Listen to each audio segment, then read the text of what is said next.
జై శ్రీరామ్ అందరికీ నమస్కారం. వెల్కమ్ టు న్యూస్ అఖండ.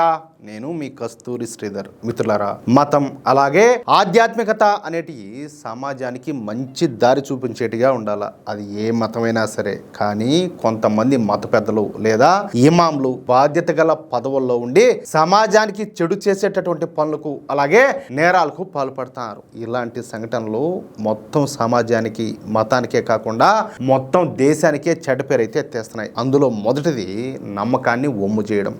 ఈ సాధారణ ప్రజలంతా కూడా ఇమాంలను లేదా మత గురువులను దేవుడితో సమానంగా భావిస్తారు. వాళ్ళకంత రెస్పెక్ట్ ఇస్తారు. ఇప్పుడు నువ్వు మసీదు లేకపో, లేకపోతే చర్చి లేకపో, లేకపోతే గుడి లేకపో, అటు గుళ్ళో పూజారు ఉంటారు, మనం ఎంత గౌరవిస్తాం, ఆయన పాదాలకు నమస్కారం చేస్తాం. ఆ చర్చి లేకపోతే ఫాస్ట్ ఉంటాడు, వాళ్ళేమో అందరూ ఆయన ఫాదర్ ఫాదర్ అని చెప్పి పిలుస్తూ ఉంటారు, వాళ్ళు ఎంత రెస్పెక్ట్ ఇస్తారు. మసీదు లేకపోతే ఇదే విధంగా ఇమాంలో ముల్లాలో మౌల్వీలో ఎవరో ఉంటారు, వాళ్ళకందరికీ ఎంత రెస్పెక్ట్ ఇస్తూ ఉంటారా? వాళ్ళ కోసం తమ ప్రాణాలైనా ఇవ్వడానికి సిద్ధపడతారు కొంతమంది. అయితే అలాంటి వాళ్ళ నమ్మకాన్ని ఆసరాగా చేసుకుని ఈ మత పెద్దలు ఇమాంలు డబ్బు లేదా మోసాలకు లేదా వేధింపులకు పాల్పడతా ఇతర ఘోరమైన పనులు కూడా పాల్పడతారు. కొందరు ఇమాంలు అయితే జిహాదీలను కూడా తయారు చేస్తారు. అది అందరికీ తెలిసిన బహిరంగ రహస్యమే.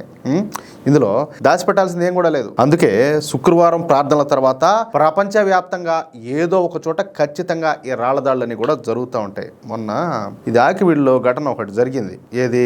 ఈ రామాలయం విషయంలో. ఆడ ఒక ఆయన పోయి యాంకర్ పోయి ఒక ఆమెను అడుగుతున్నాడు, ఏమని ఇట్లా మీరు ఎందుకు ఇట్లా చేశారు ఏమని అంటే, మేము అప్పుడే చర్చి నుంచి వచ్చాము, చర్చి నుంచి వచ్చిన వాళ్ళకి మేము ఎట్టుంటాము, అందువల్లనే అక్కడ వాళ్ళందరూ అందుకే వాళ్ళందరి మీద మేము దాడులు చేసామని చెప్పి మాట్లాడింది. ఇప్పుడు మేము పోతాం గుడికి, మేము గుడికి పోయేదే ప్రశాంతత కోసం పోతాం. గుడిలో ఉన్నంతసేపు కావచ్చు, గుడి నుంచి బయటకు వచ్చినా కావచ్చు, మనసు అంతా ఆహ్లాదకరంగా ప్రశాంతంగా ఉంటుంది. మనసులో ఉండే భయాలు బాధలు టెన్షన్స్ అన్ని కూడా ఏదో ఆ దేవుడి కాళ్ళ ముందు పెట్టి, దేవుడా అన్ని నువ్వే చూసుకోవాలని చెప్పేసి ఆయన మీద భారం వేసి అక్కడి నుంచి ప్రశాంతంగా గుండె బరువు తగ్గించుకొని వస్తాం. ప్రశాంతంగా ఉంటుంది మనసు. అంతేగాని నువ్వు ఆడికి చర్చికి పోయినావనో లేకపోతే మసీదుకి పోయినావనో పూనకాలు వచ్చినట్టు వచ్చి రాళ్ళ దాడులు చేసేదో లేకపోతే కత్తులు కటార్లు తీసుకొని దాడులు చేస్తే అది ఎట్లుంటుంది? అంటే మసీదులో ఉండేటటువంటి ఇమాములే వాళ్ళను రెచ్చగొడతా ఉంటారు. అర్థమైందా? పోయినోళ్ళు మంచిగానే పోతారు, ఆడవాళ్ళు రెచ్చగొట్టి పంపిస్తారు. ఇంకా అమాయకులు అంటా ఉంటారు కదా కొంతమంది, వాళ్ళందరూ కూడా రెచ్చిపోతారు. ఇక రెండవది వచ్చేసి లైంగిక వేధింపులు. మతపరమైనటువంటి హోదాలో ఉండి లైంగిక వేధింపులకు పాల్పడడం అనేది అత్యంత అమానవీయమైన అలాగే ఖండించదగినటువంటి విషయం. అవునా కాదా? ఇటీవల బయటకు వచ్చేటువంటి కొన్ని సంఘటనలు ఈ నేరాల యొక్క తీవ్రతను తెలియజేయడమే కాకుండా ఈ నేరాల గురించి వింటా ఉంటే కళ్ళు బైర్లు గమ్మేటట్టు ఉన్నాయి. ఉదాహరణకు ఒక 2-3 ఎగ్జాంపుల్స్ చెప్తా. కాశ్మీర్లో జరిగినటువంటి ఒక సంఘటన దేశవ్యాప్తంగా సంచలనం సృష్టించింది. మతపరమైనటువంటి ముసుగులో సాగినటువంటి ఈ అరాచకాలకు అడ్డు అదుపు లేకుండా పోయింది. ఉత్తర కాశ్మీర్లోని సోపోర్ ప్రాంతానికి చెందినటువంటి అబ్దుల్ రషీద్దార్ అనేటటువంటి ఇమాం ఒకతను ఉంటా ఉన్నాడు. ఇతను మసీదులో పిల్లలకు మతపరమైనటువంటి చదువును చెప్తా వాళ్ళపైన లైంగిక వేధింపులకు పాల్పడతా ఉన్నాడు. ఎంత దారుణం చూడండి. ఆ కాశ్మీర్లో కూడా ప్రజలంతా కూడా ఎట్టుంటారు? మత పిచ్చి ముండా కొడుకులు. అందుకనే కదా వాళ్ళంతా కూడా కాశ్మీర్ పని ఇట్లా అక్కడి నుంచి తరిమేశారా ఆ మత పిచ్చితోనే. దీంతో వాడి పని ఇంకా సులువైపోయింది. ఈ అబ్దుల్ రషీద్ దార్ అనేవాడు దాదాపు 30 ఏళ్ల కాలంలో 200 మందికి పైగా మైనర్ల పైన అంటే చిన్న పిల్లల పైన అత్యాచారాలు చేసినాయంట. ఓని ఏమీ చెయ్యాలో మీరు ఒకసారి ఆలోచించండి. ఇక్కడ మన మతం అనేది మాత్రమే చూడాల్సిన అవసరం లేదు. చిన్న బిడ్డలు దేవుళ్ళతో సమానం అంటారు. వాళ్ళకి ఏమీ తెలియదు. వాళ్ళకి ఏమీ తెలియదు. అన్ని పనులు తెలియకుండా వాళ్ళు పసిబిడ్డలు. అలాంటిది వాళ్ళ మీద అత్యాచారాలు చేసేది. ఇలాంటి వాళ్ళు ముక్కలుగా నరకబడినా వెళ్ళినా సరే. చాలా ఏళ్ల పాటు భయం వల్ల ఎవరు కూడా మాట్లాడలా. వాడేం దెయ్యమా, రాక్షసుడా, మింగుతాడా? కాదు. బిడ్డలకు ఆ మార్పు జరిగినా కూడా మీరు నోరు మీద పడా ఉన్నారంటే మీరేం మనుషులేంగా. కానీ కొంతమంది బాధితులు ధైర్యం చేసి సోషల్ మీడియా ద్వారా అలాగే పోలీసులకు ఫిర్యాదు చేయడంతో ఈ దారుణం అంతా కూడా బయటకు వచ్చింది. ఇక రెండవది ఉత్తరాఖండ్లో ఒక చిన్నారి పైన వేధింపులు. ఉత్తరాఖండ్లోని రూర్కీ ప్రాంతం జరిగినటువంటి ఈ సంఘటన సమాజాన్ని చెప్పాలంటే ఉలిక్కిపడే విధంగా చేసింది. మతపరమైనటువంటి చదువు నేర్చుకోవడానికి వచ్చినటువంటి పసివాడి పైన అత్యంత దారుణంగా అత్యాచారం జరిగింది. ఎవడైతే నిందితుడు ఉన్నాడో వీడు రూర్కీలోని ఒక మసీదులో ఇమాంగా పనిచేస్తున్నాడంట. కేవలం 7 సంవత్సరాల వయసు కలిగినటువంటి ఒక పసివాడి పైన ఈ దారుణానికి ఒడిగట్టాడు. ఆ పసివాడు మతపరమైనటువంటి క్లాసుల కోసం మసీదుకు పోయినప్పుడు ఈ ఇమాం ఎవడైతే ఉన్నాడో వాడు ఆ బాలుణ్ణి తన సొంత గదిలోకి తీసుకొని పోయి లైంగికంగా వేధించాడంట, అత్యాచారం చేశాడంట. అయితే ఆ బాధిత చిన్నారి తన తండ్రికి జరిగిన విషయాన్ని చెప్పడంతో వాళ్ళు పోలీసులను అయితే ఆశ్రయించారు. చూడండి, మనం గొప్పోళ్ళగా వాళ్ళు ఏదో దైవ సమానులుగా చూసేవాళ్ళు ఏ రకంలో ఉన్నారు చూడండి. నిందితుడి పైన ఈ పోక్సో కేసులు అయితే పెట్టినారు. అలాగే భారతీయ న్యాయ సమితిలోని తీవ్రమైనటువంటి సెక్షన్ల కింద కేసు నమోదు చేశారు. అయితే పోలీసులు వెంటనే స్పందించి నిందితుడిని అరెస్ట్ చేసి జైలుకు తరలించారు. ఇలాంటివి చెప్పుకుండా పోతే చాలానే ఉన్నాయి.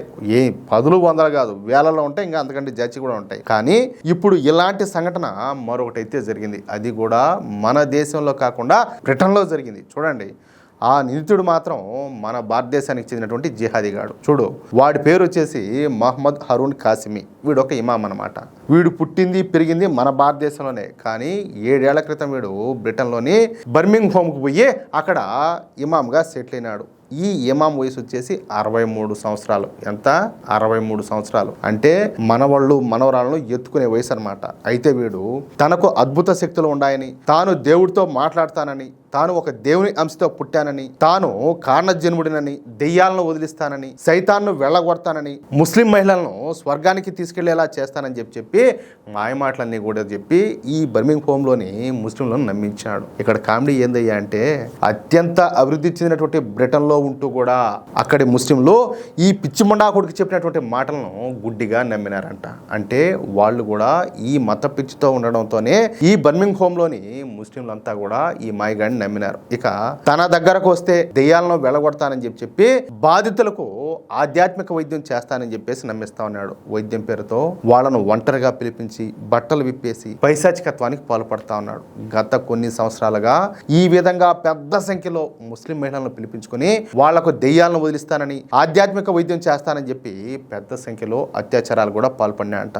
ఈ విధంగా గత కొన్ని సంవత్సరాల నుంచి వీడి ఆటలన్నీ కూడా సాగుతానే ఉన్నాయి. పైగా ఈ విషయం బయటికి చెప్తే దెయ్యాలు మీ కుటుంబ సభ్యులను చంపేస్తాయని చెప్పేసి ఆ బాధితులందరినీ కూడా భయపెడతా ఉన్నాడంట. ఎంత క్రూరమైన వాడు చూడండి వాడు. వాడిని ఏం చేస్తే పాపం ఇక వీడికి అడ్డే లేకుండా పోయింది. అంటే వాళ్ళు భయపడతా ఉన్నారు ఏమన్నా ఎవరికైనా చెప్పాలనే కూడా. అయితే వీడు అత్యాచారాలు చేసినటువంటి వాళ్ళలో మైనర్లు కూడా ఉండారంట. ఈ ఇమాంగాడు చేస్తున్నటువంటి లైంగిక దోపిడీలకు తట్టుకోలేక కొంతమంది మైనర్ బాలికలు ఈ విషయాన్ని తమ తల్లిదండ్రులకు చెప్పారంట. అంతే, ఇక వాళ్ళు పోలీసు కేసులు పెట్టడంతో ఈ మహమ్మద్ కాసిం గాడు కోర్టుకైతే పోవాల్సి వచ్చింది. ఈ కేసును విచారించేటువంటి బర్మింగ్ హోమ్ క్రౌన్ కోర్టు ఈ కాసిమిని దోషిగా తేల్చింది. నిందితుడు మతం పేరుతో ప్రజల నమ్మకాన్ని వాడుకొని అత్యంత కిరాతకమైన నేరాలకు పాల్పడ్డాడని చెప్పేసి జడ్జి అయితే అభిప్రాయపడినాడు. ఇక ఈ రేపిస్ట్ అయినటువంటి ఇమాం కాసిమికి జీవిత ఖైదు విధిస్తూ కోర్టు అయితే తీర్పునిచ్చింది. కనీసం 18 ఏళ్ల పాటు జైల్లోనే ఉండాలని చెప్పి స్పష్టం చేసింది. అది కూడా కఠిన కారాగార శిక్షణ అనుభవించాలని చెప్పేసి తీర్పునిచ్చింది. నా దృష్టిలో వీళ్ళకి ఇది కరెక్ట్ కాదు. ఎందుకంటే ఇలాంటి వాళ్ళు పసిబిడ్డలని కూడా చూడకుండా వాళ్ళని కూడా చిదిమేస్తారు.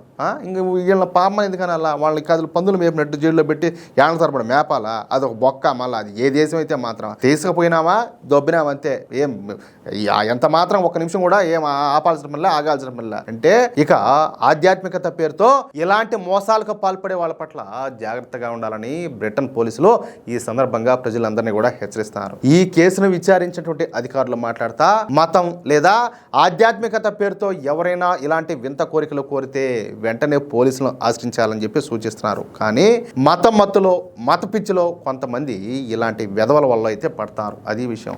మన హిందువుల్లో కూడా ఉన్నారు ఇలాంటి వాళ్ళు. మన వాళ్ళు శుద్ధ పుసలుగా దరిద్ర ముండా కొడుకులు, గాలికి పుట్టిన సంకరజాతి ముండా కొడుకులు కూడా ఉన్నారు. ఈ మధ్య కూడా కొన్ని వెలుగులేకి వచ్చాయి. ఇదే మారే మంత్రాలు, ఏదో తాయెత్తులు, బొక్క, బోసాణం అని చెప్పేసి ఏదేదో పేర్లు చెప్తా ఇదే విధంగా ఆడవాళ్ళని ఇదే విధంగా చేసినట్టు ఈ మధ్య కూడా కొన్ని సంఘటనలు వెలుగులేకి వచ్చాయి. ముందు మనకు బుద్ధి ఉండాలా. చెప్పేవాడు ఏమైనా చెప్తాడు. ఓడి సాగు పనికి మాలి ముండా కొడుకోడు, కాంపిసాచి ముండా కొడుకులు ఉంటారు. మనకు కదా బుద్ధి ఉండాల్సిందే. వాడు ఏదంటే అదే చెప్తే మీరు ఎట్లా నమ్ముతారు గుడ్డిగా? అది ఎవడైనా కావచ్చు, అది ముస్లిం కావచ్చు, హిందూ కావచ్చు, క్రిస్టియన్ కావచ్చు, వాడబ్బా వాడు ఎవడైనా కావచ్చు. ఎట్ట నమ్ముతారు అంటాలే? బట్టలు ఇప్పాలా లేకపోతే ఇంకేదో చేయాలంటా అంటే మీకు మైండ్ నెట్టా లేకపోతే ఇంకేడికైనా పోయినట్ట? తెలివి ఉండక్కర్లే ఒకరన్నా కూడా ఎట్లా నమ్ముతారు? దయచేసి ప్రతి ఒక్కరు కూడా జాగ్రత్తగా ఉండాలా. ఇలాంటి వాళ్ళ వలలో అసలే పడకూడదు. అర్థమైందా? అది విషయం. మిత్రులారా, ఆధ్యాత్మికత పేరుతో మతం ముసుగులో జరుగుతున్నటువంటి ఈ దారుణాలపైన మీ అభిప్రాయం ఏంటో కింద కామెంట్ రూపంలో తప్పకుండా తెలియజేయండి. సమాజాన్ని కదిలించే ఇలాంటి మరిన్ని నిజాలు అలాగే లేటెస్ట్ క్రైమ్ అప్డేట్స్ కోసం వెంటనే మన న్యూస్ అఖండ ఛానల్ని సబ్స్క్రైబ్ చేసుకోండి. ఈ సమాచారం ప్రతి ఒక్కరికి చేరే విధంగా ఈ వీడియోని ఇప్పుడే లైక్ చేసి మీ మిత్రులకు అలాగే మీరు ఉన్నటువంటి వాట్సాప్ గ్రూపుల్లోనూ షేర్ చేయండి. జై శ్రీరామ్, జై హింద్, భారత్ మాతాకి జై.